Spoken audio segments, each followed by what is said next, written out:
So hello and good afternoon. My name is Rafael Lorente, and I am the Associate Dean of the Merrill College of Journalism at the University of Maryland. Welcome. You are all in for a treat today. We have a distinguished and innovative panel with us. Best of all, they reflect the collaborative culture that we are building here at Maryland.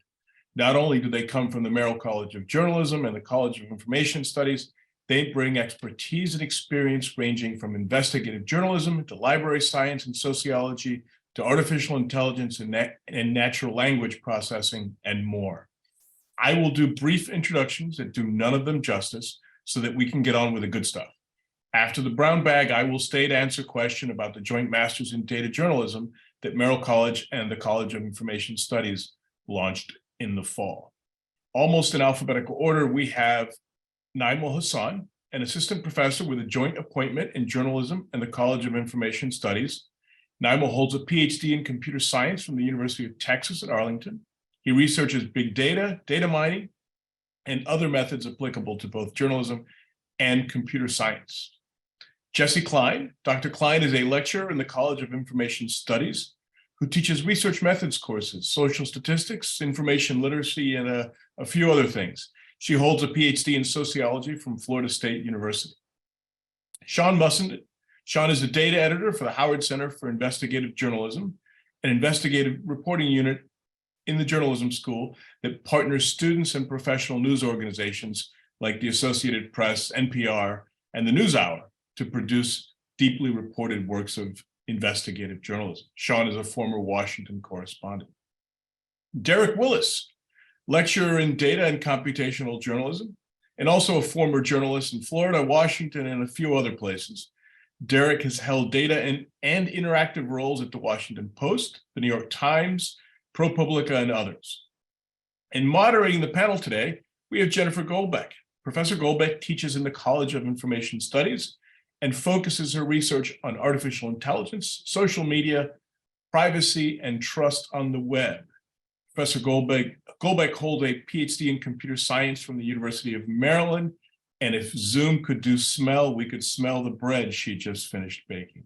So, Jen, I will pass it on to you and let you go. Thank you. Sorry, I didn't bring enough bread to share with everyone over Zoom. Thanks, everyone. We're really excited to be here today and to get some really interesting perspectives on data journalism, the way that it's really bringing a new way of storytelling to journalism, and a lot of the challenges that come along with that. Those really begin from the point where we get the data, transform it, visualize it, and then try to tell stories with it. And so the way that we're going to proceed today is to go through our panelists sort of in the order with which they address those kinds of issues. So what I'd like to do, Naimul, is to start with you. I think you have a little demo for us and to talk about your process and how that works with the data that feeds into storytelling with it. Sure. Thanks, Jen. Is my voice clear? Yeah, you sound great. Thank you. So let me share my screen. Hello, everyone. Here I am demonstrating a system called Claimbase that we developed here at the University of Maryland. The goal of this tool is to automatically go over the transcript of, suppose, the presidential debate and automatically find the factual claims that would be interesting to do the fact check. So PolitiFact, factcheck.org, and many other fact-checking outlets in US and all over the world, they monitor these interesting events from politicians and other public people to see the information they're providing is correct or not. And we have seen PolitiFact doing an excellent job in previous presidential debates. So this is a tool that can help the fact checkers in finding what exactly the speakers were talking about and when they were presenting their claims, how often they're presenting the claims, and what are the types of these claims. For instance, here we are giving some context around the claims, such as, are they claiming about something they did before? Are they presenting any fact that contains some numbers? Are they comparing their activities or their goals with other people's goals, like comparative claims? Is there any claim that is talking about the best or most supra and miscellaneous? Besides the claim types, we also provide the topic, like, is this claim about politics or about working or about healthcare or just about regular communication? So let me show you an example. So suppose I click on this claim. So it shows that Bernie Sanders was saying Pete has gotten funding from over 50 billionaires. So that is one claim that Bernie Sanders is claiming, and fact checkers might be interested to know whether that was actually true or false. So here is another claim. So here, Pete Buttigieg is claiming the dollars that have come to my campaign just from Charleston is more than the dollars that have come from the 50 people that you mentioned. So this tool can also help identify the evidences. So let me show you the evidence for this particular claim. So here we have the results from Google, and the system is telling us how much support or the document has towards this claim or opposing this claim. And so here, the fact checker might look at these claims and say, okay, so what are the facts that are supporting it? What are the facts that are opposing it? And get some better understanding about fact checking that particular claim. So I wanted to show you what computational methods can do to help the journalists do their activities. And if you're interested in such things, I'd be happy to answer any of your questions. Thanks, Jen. I'll stop the sharing here. Thank you. Great. So we're going to take all the questions at the end of today. So if you have them for Enamel, please save those. So that's great. Like, that's a first look at processing the data. And Jesse, you, I know, work with both understanding misleading claims and presentation of data. And so I'd like to go to you next and see some of what you're working on. Great. Thank you, Jen, for the introduction. So this process of fact checking and creating tools for the public to navigate the news media is really important and a great, kind of technological advancement that helps folks work with the media. But also having just general data literacy and information literacy is a really good tool for us to try and work with the public. So just the way that research is presented in the news media is a good place to start. So for example, what might start as a data point in a research article can quickly get transformed to a headline that kind of sounds around the world, right? And what we have here is an example of a 1996 article, Trends in Infectious Diseases, Mortality in the United States. And he presents several different statistics based on census and CDC data. And in it, he also presents a lot of caveats, right? So situating that statistic within the bigger picture, including the biggest caveat was that he adjusted for the aging population. And when he did, fully a third of that increase that they had seen was due to aging in America, rather than, diseases becoming increasingly difficult to defeat. But by the time that reaches the news media, it's these, headlines that are difficult to roll back, right? And so what we have is a difference in academia and news media. And so things that are increasingly important in academia in terms of reproducibility and being honest and transparent about research, like statistical and computing errors, issues with data, misapplication of methods, failure to normalize, or malicious manipulation in some cases. Those are difficult to translate to the news media. So those conversations that are happening in journal editors' notes or letters to the editors that are going back and forth in academic journals, that conversation doesn't necessarily follow past that initial headline, right? And so when it's difficult to unsound the stat heard around the world, right? And so when we are looking at statistics in the news, we also have to situate it within the broader social context. And usually statistics are weapons that can be used in social and political conversations in the media. And so historically, media favoring disturbing statistics about big social problems, data that supports compelling and interesting news stories, that leads to the public accepting and being receptive to those claims. And also the idea that numbers are facts, right? There's just like these little nuggets of truth, because if it's a number, then it must be true. And so by playing on moral panics, this is a really difficult thing to try and overcome, especially when they're paired with statistics. So some examples, watch out blondes, right? So since the 1800s, there's been a lot of news articles about blondes and vanishing from the earth and all of these genetics, these articles. And what's really interesting is that this continues to today.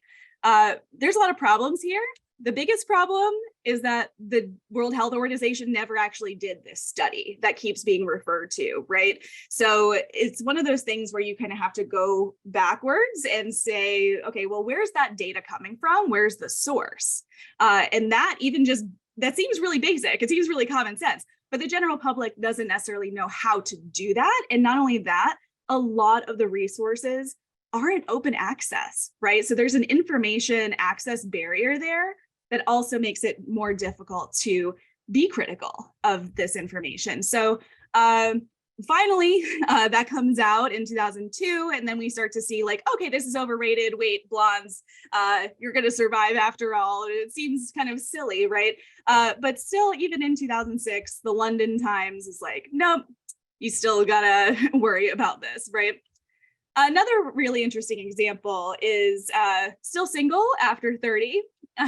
So in the 80s, there was a journalist for The Advocate that wanted some stats for Valentine's Day. And so she contacted some Harvard and Yale researchers, and they had some findings that said that if you're still single after the age of 30, you'd only have a 20% chance of ever getting married, right? And the journalist was like, yes, that's juicy, let's run with it. And so this research was never actually published. It hadn't been peer reviewed, and those statistics hadn't been double checked by peers or reran by the census. And so everybody took this and ran with it. Some of the most problematic statistics that she presented in that article, especially this last one, 40-year-olds are more likely to be killed by a terrorist than to get married. And so this particular line's been repeated a lot. And it took Newsweek a while to come out and say, okay, we messed up a little bit, because they went and they researched some of this, and they realized that the census, the analyst at the census that reran this after it came out was like, no, that's not correct. That's not how the data was supposed to be ran. Demographers came out and said, this is not how the data should have been worked with. And so it took a while, about 20 years, for Newsweek to come out and say, maybe let's go back and be critical about this. And so the panic and despair from that original article contributed to an era of backlash against women advancing in education and the labor force, saying by prolonging marriage, it's increasing, problems with getting married, right? And so this created a lot of dialogue and backlash. So it's more important than ever that we try to encourage folks to be data and statistically literate consumers of information. Some really good basic questions to start with are encouraging folks to ask, who created the statistic? Why was it created? And how was the statistic created, right? And it's important to start asking those questions, because just starting with innumeracy, we have widespread confusion about basic mathematical ideas, which makes it easy to present some of these statistics in kind of a blanket way without, with assuming that no one's going to be critical of it. So, for example, big numbers, right? If it's a big number, we're going to assume that it's correct because it's got to be, right? Dramatic examples can get translated into generalized ideas about problems. Dark figures, if we don't know how things are being measured, We forget that there's maybe some statistics that aren't able to measure certain things, right? Like the dark figure of crime data. What's not being measured or documented can create this whole area of data that we're not able to look at. And then magical numbers. Do any of us really know how GDP is calculated? Do any of us really know how international education rankings are calculated? I don't think most researchers know that, let alone the general public, right? And so we have bad statistics. That's not to say that all statistics in the media are bad, but saying that there are bad statistics, and by encouraging folks to recognize those patterns and be critical about it, makes all of the data journalism, the good data journalism that we're doing, more impactful, right? And it makes it more important. So just some tools for detection, asking questions about concepts. How is it being measured? How is it being defined? And sampling, right? We see all the time these polls and beautiful visualizations about polls that were based on 500 people that watch a particular news channel, right? But not knowing the sample size or not knowing some of that information, you know, can really change how we continue to repeat that information to others.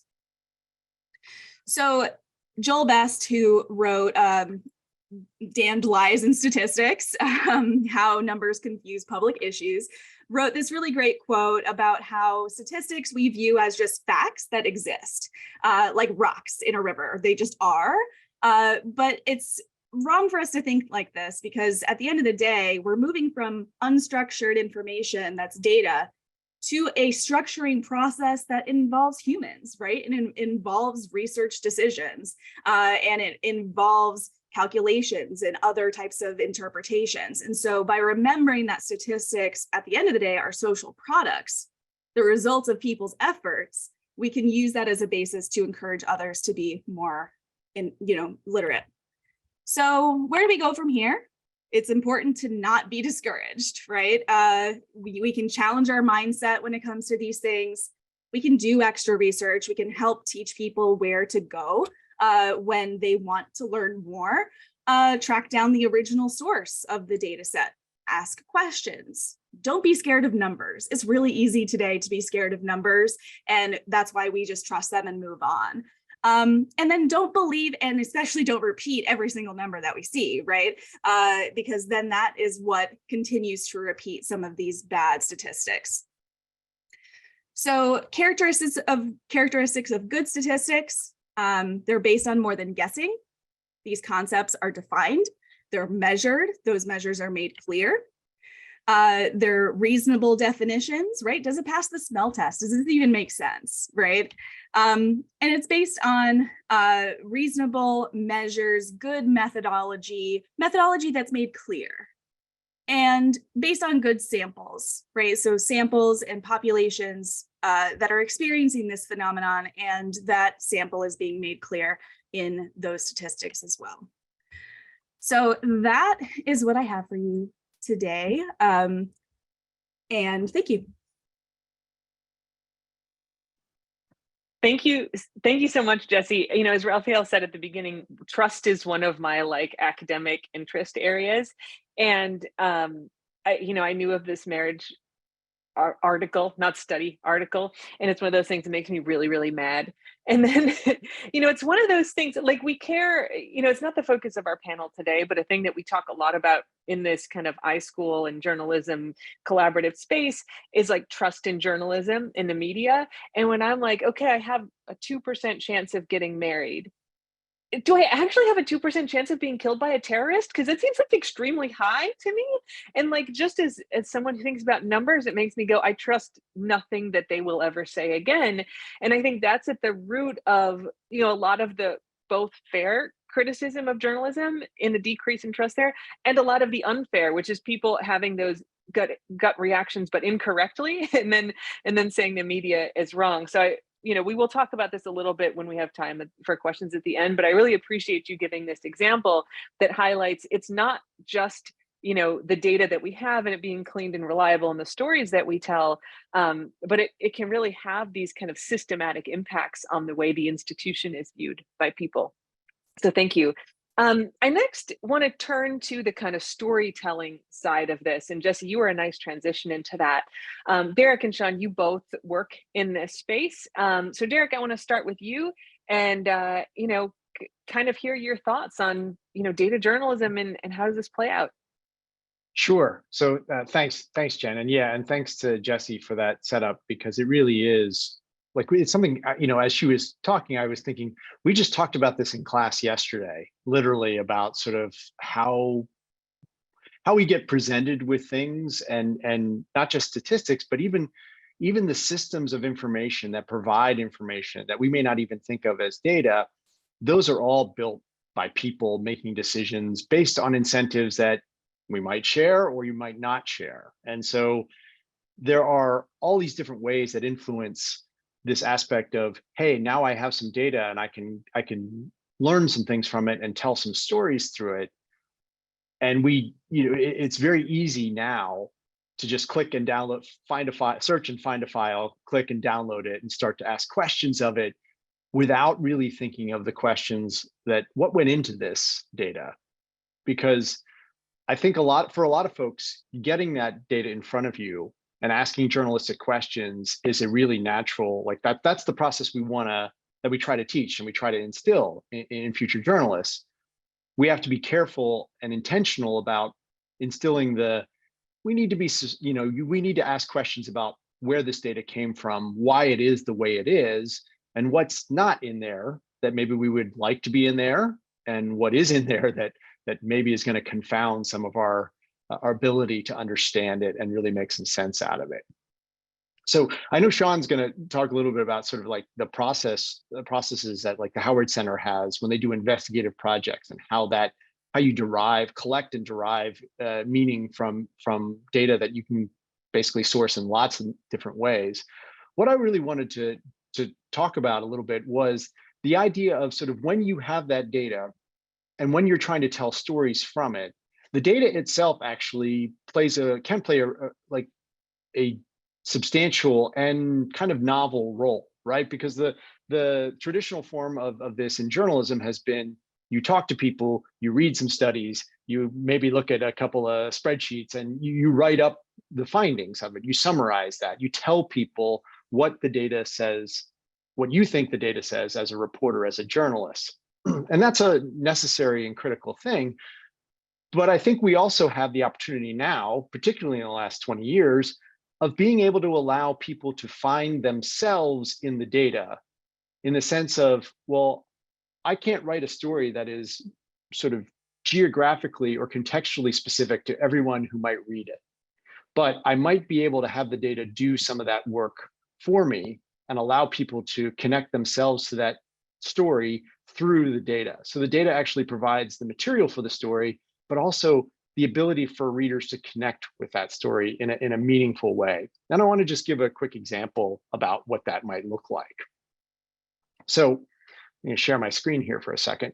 ProPublica recently came out with a story about institutions, government and public institutions in the United States that have maintained or kept the human remains of Native Americans. And these is government organizations, museums, all kinds of different institutions. And so there's a story that goes along with this that ProPublica published, but there's also a database that they published. And you might think, well, okay, so if I read the story, I can get the sense of what the reporters at ProPublica found about this situation. And that's true.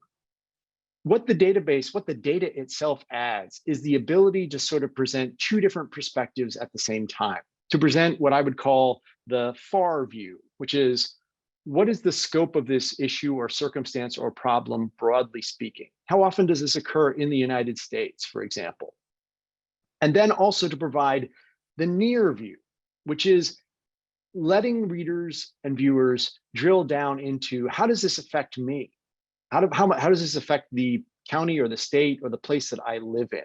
And so this particular database, when they released it, they allow people to do exactly that.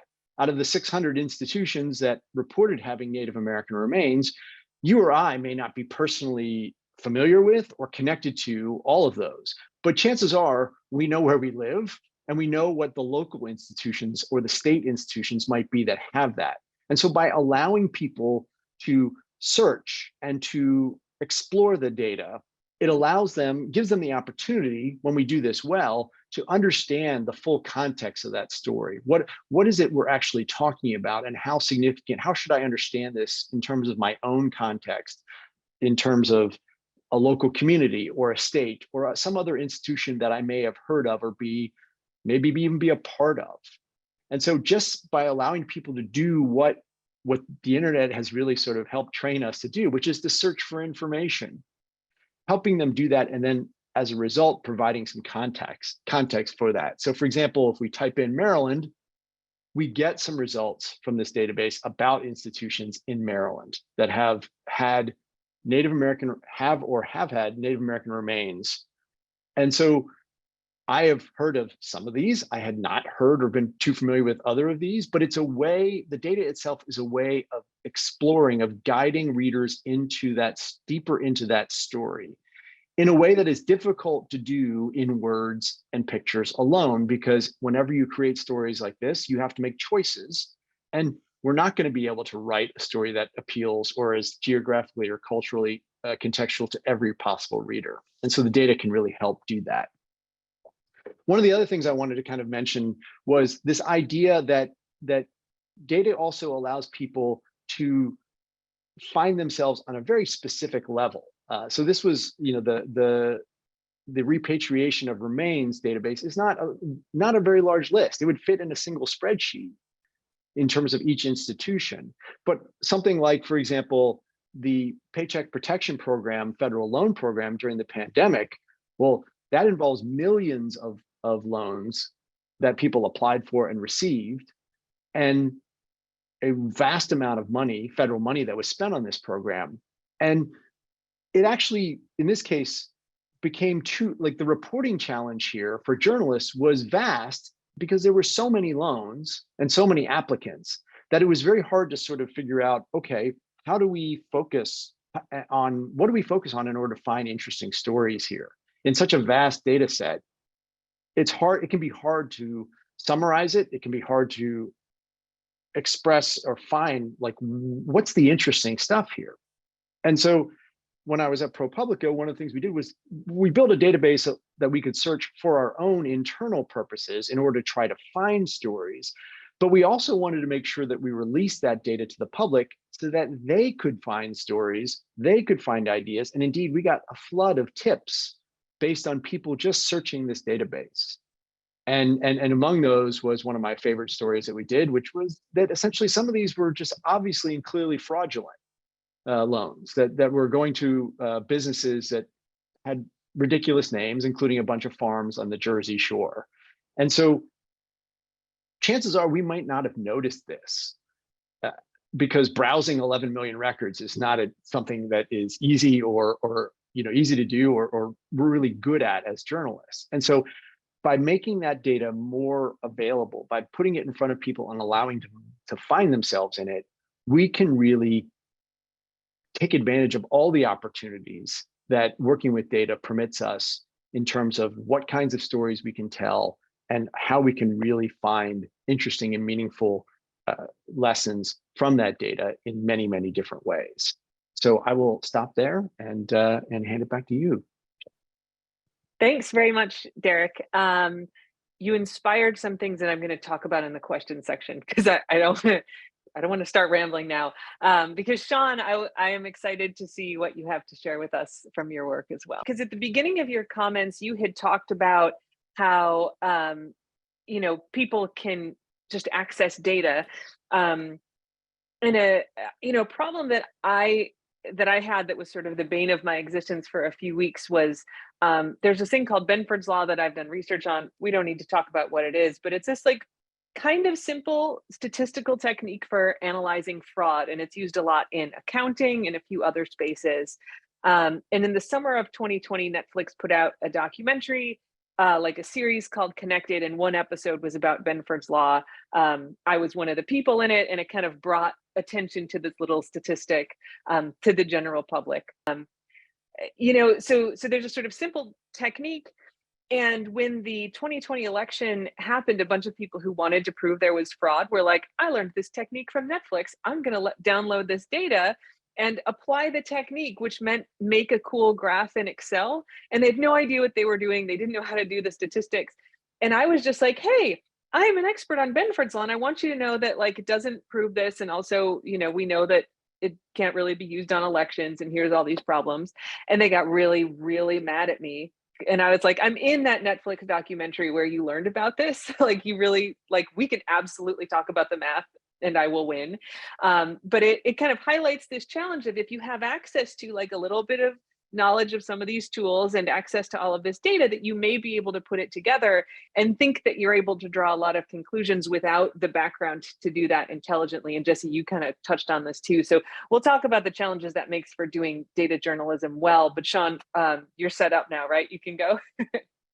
Yeah, so thanks for putting up with those brief technical difficulties. So just a reminder, I'm Sean Mussenden. I'm data editor at the Howard Center, and the Howard Center is an investigative reporting unit that is based inside of Maryland's journalism school, and we work with students and professional reporters at places like the Associated Press and NPR to do investigative reporting projects.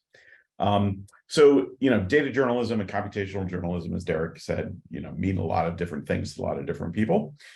So just wanted to share sort of the three ways we think about these methods and how they apply to our practices and our work here at the Howard Center. So data journalism and computational journalism methods help us obtain important information that we could not obtain in other ways.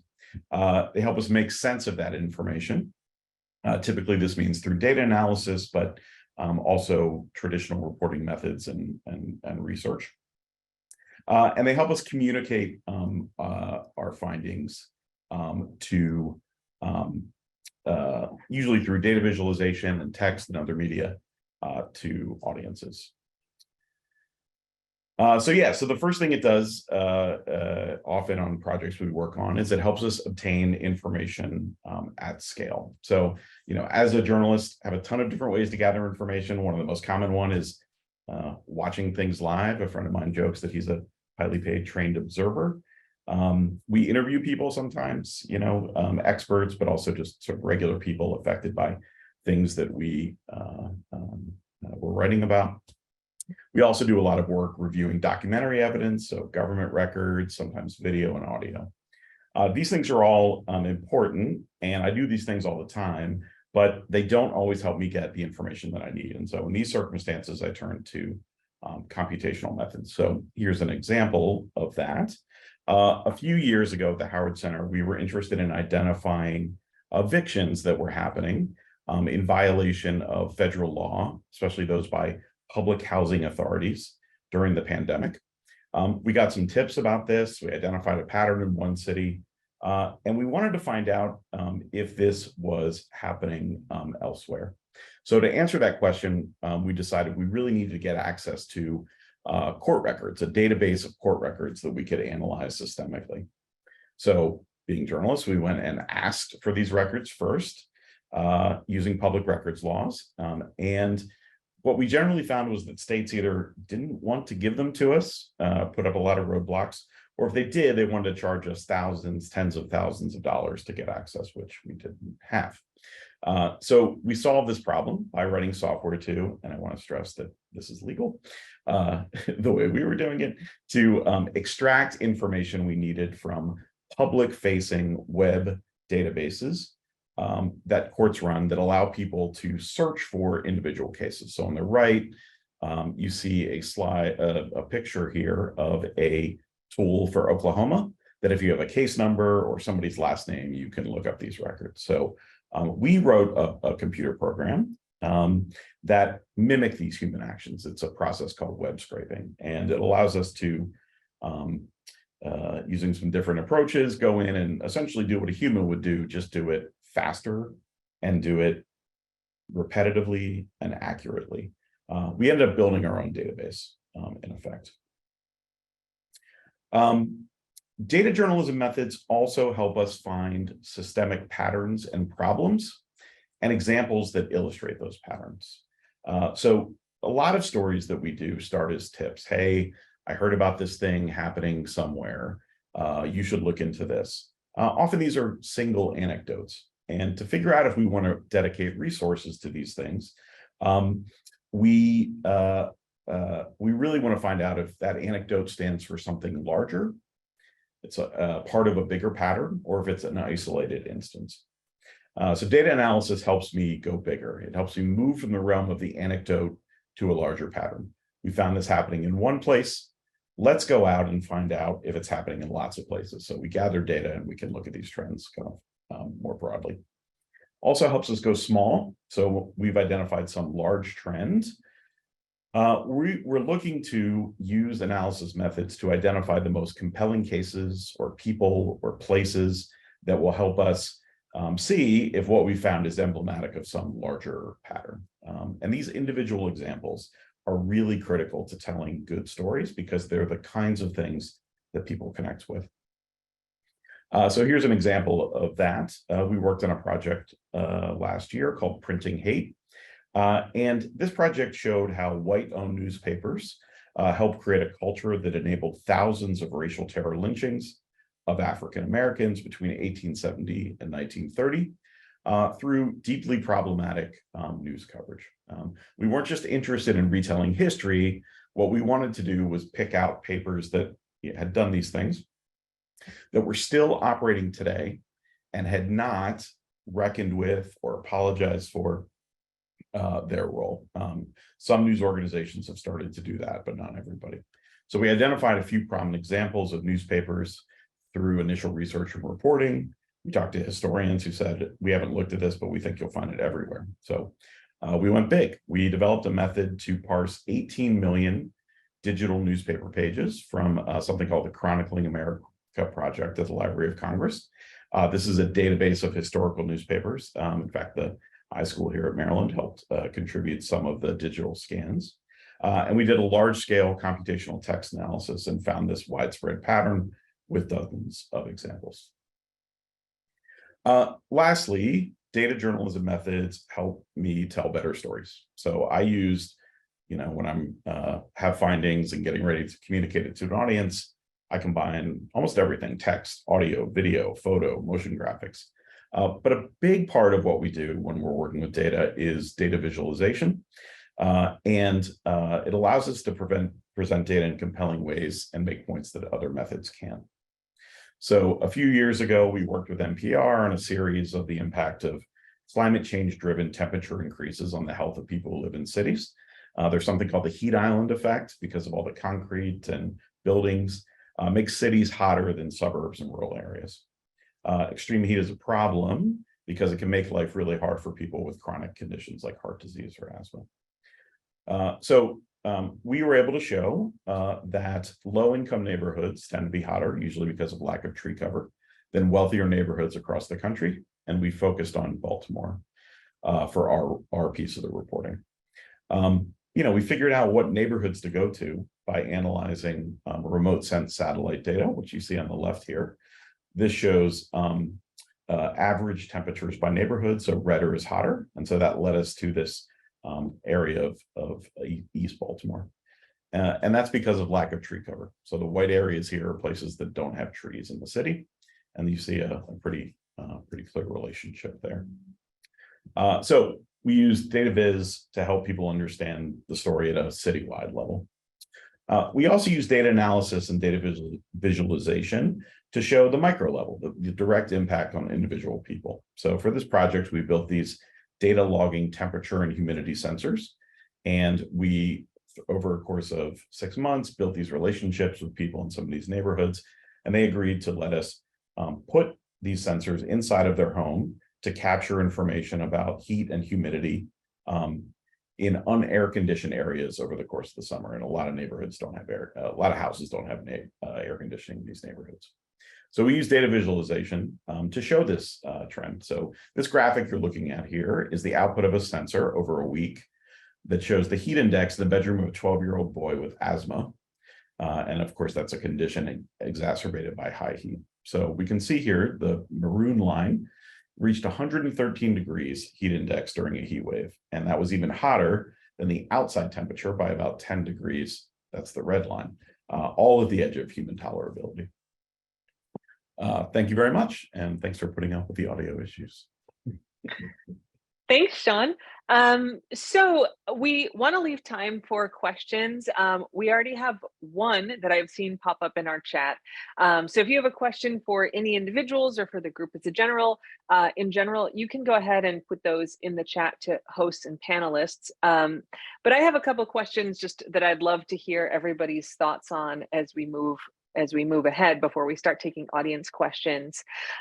So Sean, while you were getting set up, I was sort of telling this story of people having access to like a little bit of knowledge of some statistical techniques and some data and doing their own research, right? Which is a thing that we hear a lot about.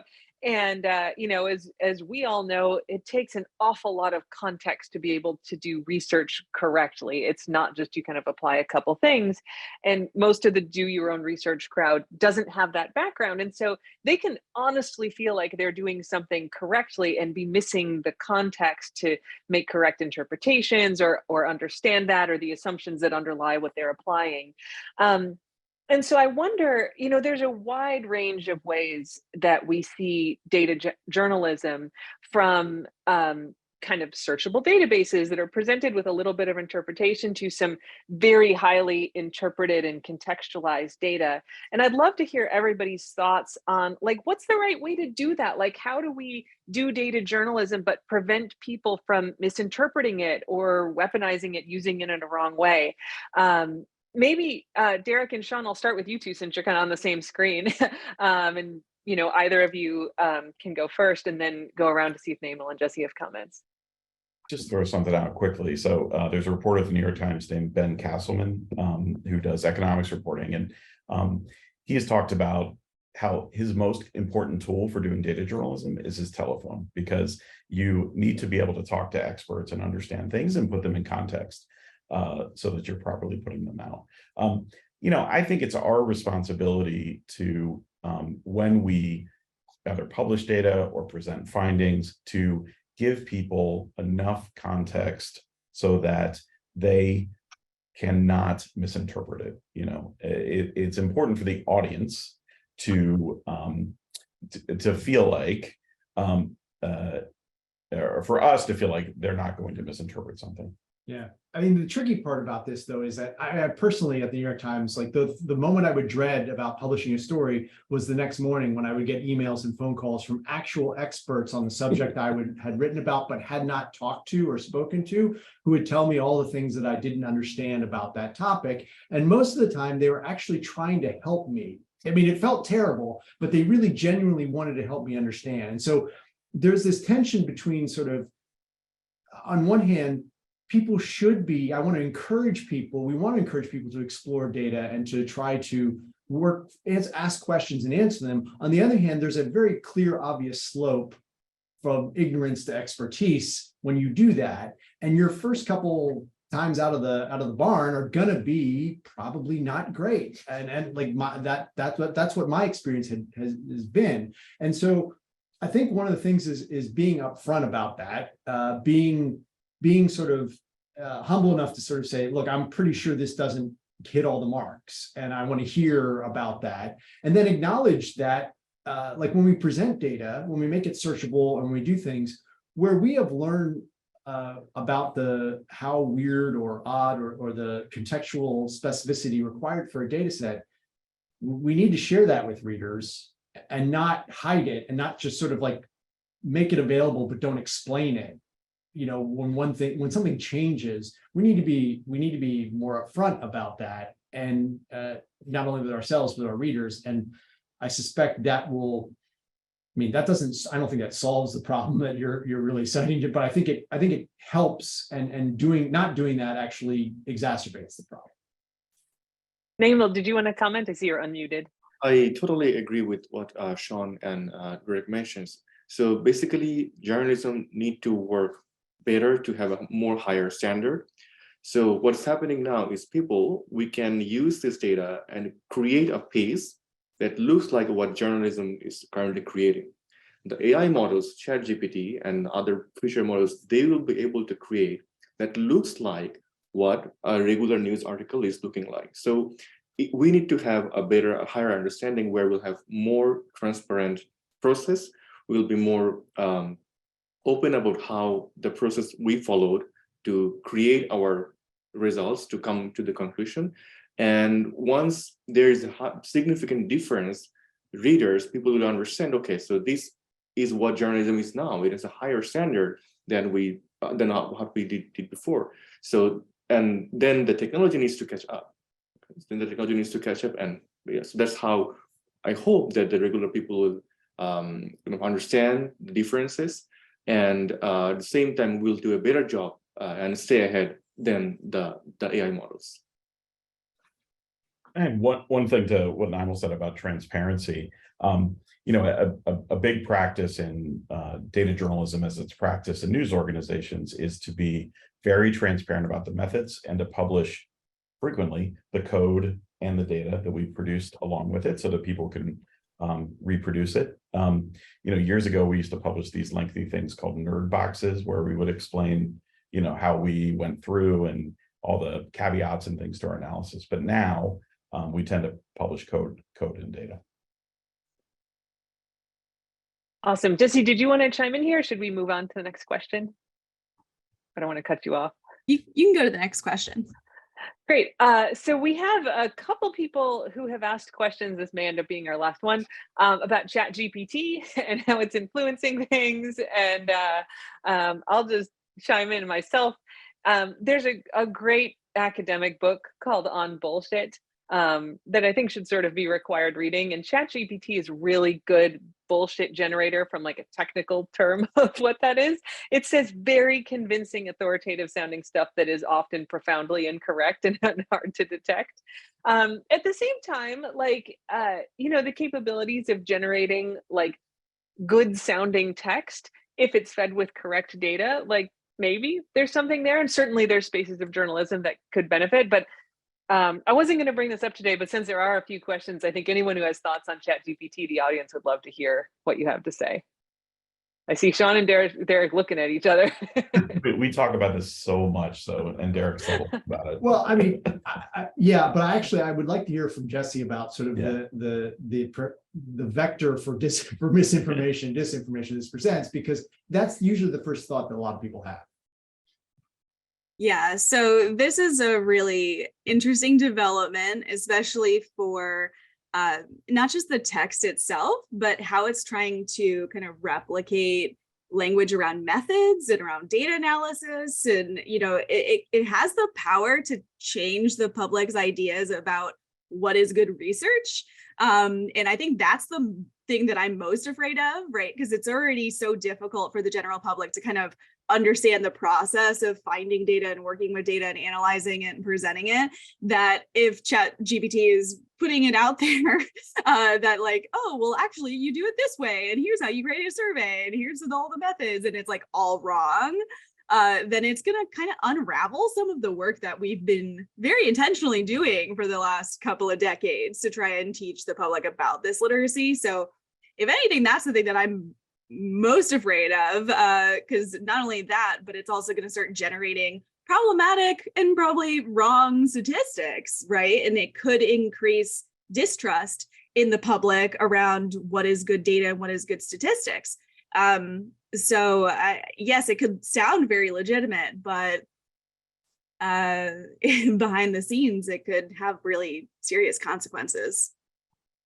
Naimel, as a fellow computer scientist, I'd like your thoughts, even if it's just sort of in general about this tech, because I could talk for a whole hour about it, and that's not why we're here. Yeah, I think you're right. So it can generate words after words, but cannot think. So as Ian Lucan mentioned, so it can generate but cannot think. So it might be useful for places where our thinking is not as much important, where generation is the full goal in a lot of our marketing tasks. But in places where trust, where correctness, veracity is very important, we need to be very careful about language models. Yeah, and I think that's such a good point. It's really interesting to think about the training data, right? So it could teach us some things about misinformation too, right? Like if it's getting training data from certain places, and then that tells us like, okay, well, this is how people are thinking about these things. is it right? Is it wrong? Like, it could give us insight if we're using it behind the scenes, not if we're looking at it in terms of what's been published, because that's when the problems are gonna come out, right? But I don't know, as researchers, if we could work with it and just kind of see what's being produced, I don't know, it could be interesting, but still, it scares me. Derek, I saw you guys unmuted. Yeah, I mean, we, I just, Sean's right. We have been talking about this a lot, and we're gonna like use it in our classes in sort of limited kind of guided context. And I think one of those is I think optimistically, one of the products of this or outcomes of this is that maybe our students get better at asking questions. Like they're, that if essentially things become like with a better prompt, they get a better reward sort of thing, that actually might help our journalism students figure out, okay, well, how do I need to phrase this? And I really need to think about these questions. That alone probably isn't worth, like a potential really, really bad outcomes that are possible here. But I think the point that Jesse makes about sort of like how it will change things about how we do things, both sort of in teaching it and how we do our jobs as reporters. I think the interesting thing there is going to be sort of whether or not we really engage with it deeply, as opposed to sort of whether or not we just sort of simply kind of become better at using it to generate things that people go, can point and hey, haha, or, sort of like the, for the lulls, basically, like, because we could spend our time doing that, and we should probably spend our time doing better things. Right, like BuzzFeed, I think a couple weeks ago said they're going to use it to produce news quizzes. Why not? I mean, will they be right? Who knows? I think like our expectations of a BuzzFeed news quiz may or might be appropriate in some respects. I think, yeah, and the critical skill I think for students that we've been talking about too is the prompt engineering, how you ask good questions, and then how you evaluate the accuracy of the result if you're going to use it. You almost need to fact check it. Yeah, I mean, you do need to fact check it. Yeah. I will say, as we're running low on time, like the one hope that I've gotten out of sort of just observing on Twitter, like what people are doing with it, is that yesterday someone had it generate a script for like a YouTube channel that does sneaker unboxing for like sneakerheads. And it was like spot on perfect. Like if someone said that script while they opened a box of sneakers, I'd be like 100% this is the thing. And a really interesting thing that I took from that, and that upon reflection was echoed in a lot of the things I generated, is that it's really good at saying stuff that doesn't mean anything and taking some time to fill that up. And one of the comments was like, maybe a lot of these unboxing channels are not adding a lot of value. Like, like the materials and the construction are really high quality and this feels so good and you guys are gonna love this, and like what great colors and whatever, totally like this thing that Nike does. And it's like, you actually didn't need to say any of that, because like we could just generate it. And if I have to find like a bright spot, it's like maybe it will help us reflect on a lot of the more empty kind of generation of content that has become a profitable thing.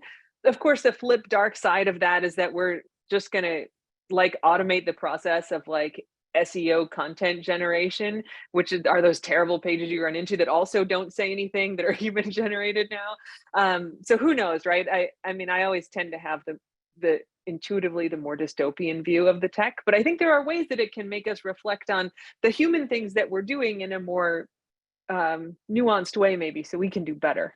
Yeah, right. That would be nice.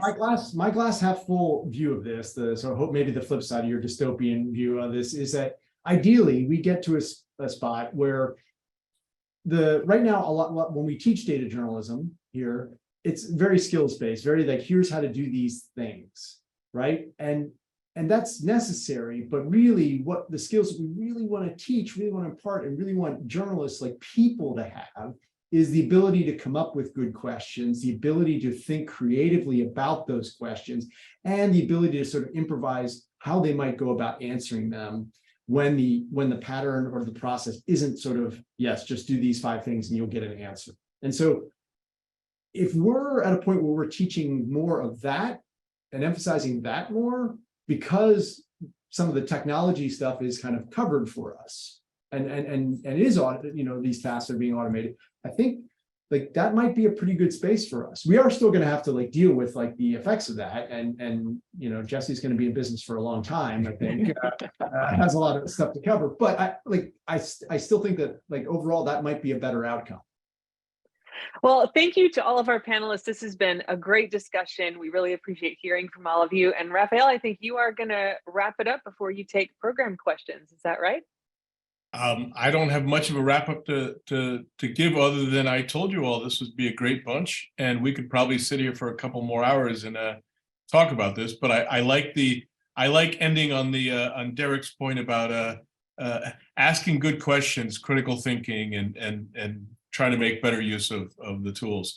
I am happy to sit and answer questions if there's anyone out there interested in the joint program. I will also put my contact info in the chat room if anyone wants to reach out with questions. Great. Well, thanks, Raphael. Thanks to everyone for joining, and we hope you have a great afternoon. Thanks, everyone. Thanks. Bye.